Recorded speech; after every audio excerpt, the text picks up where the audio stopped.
Hey everyone, Sky here, and today I'm going to talk about equalizers and how to use them. Okay, so the rules and methods which I'm about to tell you apply to parametric EQs, and these are all compiled by me over the years and are in no particular order of topic. But before jumping right to EQing, we should talk first on how we are going to listen and analyze our music. Now, if we talk about monitoring, things you should keep in mind is that you should try not to use headphones. They confuse you. I've tried many times to get my mix better by using headphones only, but as times passed, I started to realize that one cannot mix and master the track only using headphones, whereas I was far better and faster in mixing and mastering my tracks only using speakers. Now, I know many of you work on headphones only and don't have speakers, but I would recommend getting monitors which have some flat response. So my advice is that for listening and analyzing your music, you should only use monitors or speakers and a subwoofer to get a good low-end output. So get used to them while EQing if you're not. It will help you in the long run. Now there is a free plugin called Bertom EQ Analyzer. Make sure to use it for checking what phase changes EQing is actually doing. Use Pan from Voxengo to check the phase correlation or mono compatibility. Use Ozone Imager 2 from Isotope to check the phase correlation and stereo image of the whole mix. A little acoustic treatment is always beneficial, but do not get stressed on it much to get it perfect, as it depends more on getting used to your speakers and subwoofers output as you keep listening to more and more music. There may be dips and boosts in certain frequency ranges, but we can get used to it as mixing is half of the time seeing what we are doing on the EQ and metering plugins. Check the audio output from these speakers. Ideal is 75 dB SPL for small rooms to 85 dB SPL for large rooms, but everyone have their own preferences. For sound selection or checking out the mix or master, we can of course increase the volume and our position from the speakers. Use SPL meter to check the loudness output of your speakers. 85 dB SPL is deemed to be the standard SPL, which gives the flattest hearing curve because of the equal loudness contours of the human hearing. Referencing appropriate tracks is always beneficial. Have a bunch of reference tracks which you like and keep A/Bing your music with them. Always use digital EQs first as they are the cleanest. Compensating the gain is optional in EQ. I prefer gain staging through volume levels, clipping, which is generally hard clipping, saturation, compression, and various other processes which come afterwards. Always try to attenuate or cut first rather than boosting a frequency or a range of frequencies, as masking of frequency generally happens in a mix. So be aware of it. Frequency masking means that if you want to have more noticeable high frequencies, then check whether the low end or mid frequencies of the sound itself or any other accompanied sound is masking it due to its higher amplitude. Restrict yourself from doing excessive boosting. If you want to make a sound feel fat in the mix, do good sound designing and arrangement, or layer the sound in the particular frequency ranges you want to boost. Though it highly depends, like if you want to keep the originality of a particular sound, then do not layer it and instead rely on clipping and saturation and compression techniques to make it sound good enough in the mix. Change in loudness is easily noticeable by human ears after every 3 dBs of boost or attenuation. Doing excessive boosting will cause phase delay more and can distort the sound as well, but it depends on the type of sound you want to achieve through EQing. Using an EQ in a submix or group makes changes in the phase of all the sounds in the submix or group, and hence the phase delay is less noticeable, though excessive boosts and cuts should be prevented here. A little boost of energy at the cutoff frequency is always more natural sounding. A little boost of 0.3 dB at the cutoff frequency can really up the game. We can do this by keeping resonance or Q at 0.83 Q when cutting frequencies using a low pass, a high pass filter, or a low shelf or a high shelf. Though high pass and low pass filters should be avoided as they cause more phase delay in comparison to shelves and bells. Use sound designing techniques to make sub bass or kick or snare or anything which you are synthesizing from a synthesizer of particular cutoff, instead of filtering it afterwards using filters. Same goes with the case of using samples and then using filters. Do not use a low pass filter on subs, as it would change the timbre of the sub. If you want to have a clean sub with no harmonics at all, make one instead of low passing a sub bass sample with harmonics. Try not to use a steep filter slope. Gentler slopes are more natural sounding with less phase delay in comparison to the steeper slopes. If you want to use a filter, then use a pair which consists of a filter and an EQ. Here you have to first keep filter in the effects chain and cut the frequencies you want, and then in the EQ at the cutoff frequency, make a high shelf of +5 to +6 dB. Now you can adjust the cutoff frequency in the filter and the EQ, and the boost in the gain of the EQ, depending on your mix.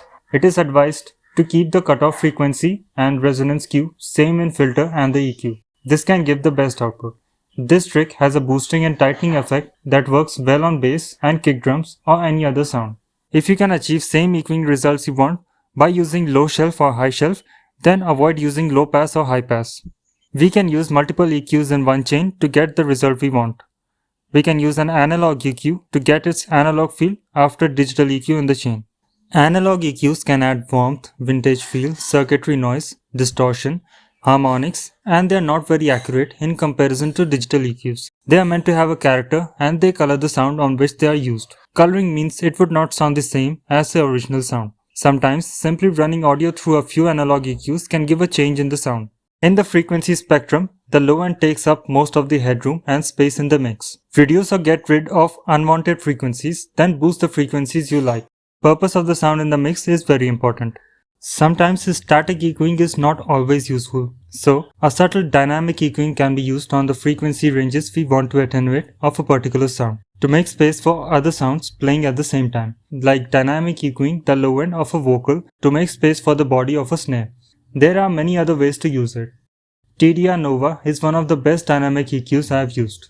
Sometimes we have to make wise arrangement decisions for particular sounds, as EQing cannot help fix the problem of clarity in sounds or instruments.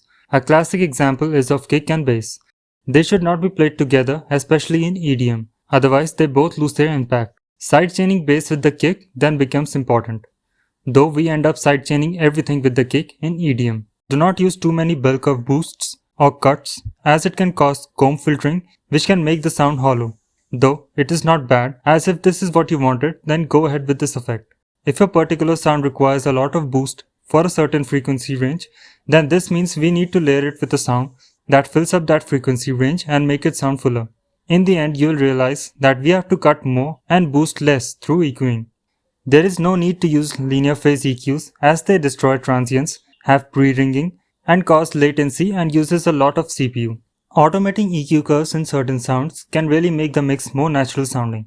We can also use left-right EQ automation, where left channel and right channel are EQ'd separately, mid-side EQ automation, mid which is the sum of left and right, side which is the difference of left and right. We can go crazy purposely to achieve the type of sound we want. Use bounced audio files for mixing after EQing and doing all effects and processes for a particular element of your track. Remember to keep checking the element you are EQing with all other sounds in the mix, as the end result should be a perfect combination of all the sounds, each and every sound having its own place in the mix. Keep checking the width, which is the left, right and center, and depth, which is the front and back perception of the sounds. Whatever EQ decisions we have made, the end result should be having maximum phase correlation, which is monocompatibility, and appropriate loudness, which will eventually depend more and more on the mix as you finish the whole process of mixing. Making submixes for each part of the tracks like drums, tonals, basses, effects, etc. and using clip to zero method, using hard clippers, using limiter on every submix, using proper compression, multiband compression, using saturators like Black Box, Analog Designer G2, etc. will really help your mix to shine bright. Do check out these ear training sites as well, like Sound Gym and Train Your Ears, etc. Now let's talk about the frequency spectrum band. Starting from lows comes the subsonic, which is inaudible, less than 20 Hz, low bass, 20 Hz to 60 Hz for sub bass or rumble, mid bass, 60 Hz to 120 Hz for boom or punch, upper bass, 120 Hz to 250 Hz for fatness or body, low mids, 250 Hz to 800 Hz for boxiness or body, mids, 800 Hz to 2 kHz for presence or attack, high mids, 2 kHz to 6 kHz for presence or crack, and highs, 6 kHz to 20 kHz for brilliance, sparkle or air. Now the mid-range is very important. More precisely from mid-bass to highs, which is from 150 Hz to 8 kHz or 10 kHz. Most smaller speakers, phones, laptops, etc. output sound in this range only. 1 kHz to 5 kHz for top end is also important. If done properly, the mix would sound better for all genres in all speakers. 100 Hz is good for kicks. Some people say around 130 Hz to 140 Hz is ugly boomy resonance common in acoustic guitars, electric guitars, vocals and bass. 200 Hz to 300 Hz, sometimes around 400 Hz is the mud, which is basically a low mid build-up. It is common in guitars and bass. and often cut in cakes. Warmth or low mid presence lives here. 200 Hz on vocals is good. 300 Hz is generally the lowest frequency produced by many consumer device speakers like laptops and smartphones. This is also the frequency for the bass to cut through on smaller speakers. 3.3 kHz is a shrill, ear-piercing frequency.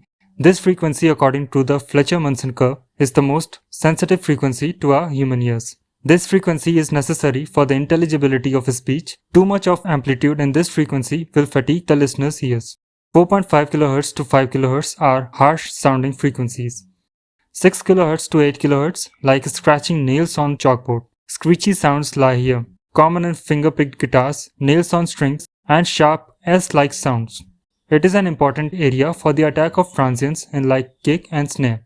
It is an important range for vocal brightness. This is also an area that's commonly de-essed in vocals, although it is an important frequency for the intimate nature of the voice. And if we add in sibilant syllable sounds, it makes the vocals sparkle. We can cut everything after 16 kHz as it does not play any significance in the mix generally, and we can get more headroom at the mastering stage by cutting at this frequency using a brick wall low pass filter. Thanks for watching and do share it with your fellow producer friends.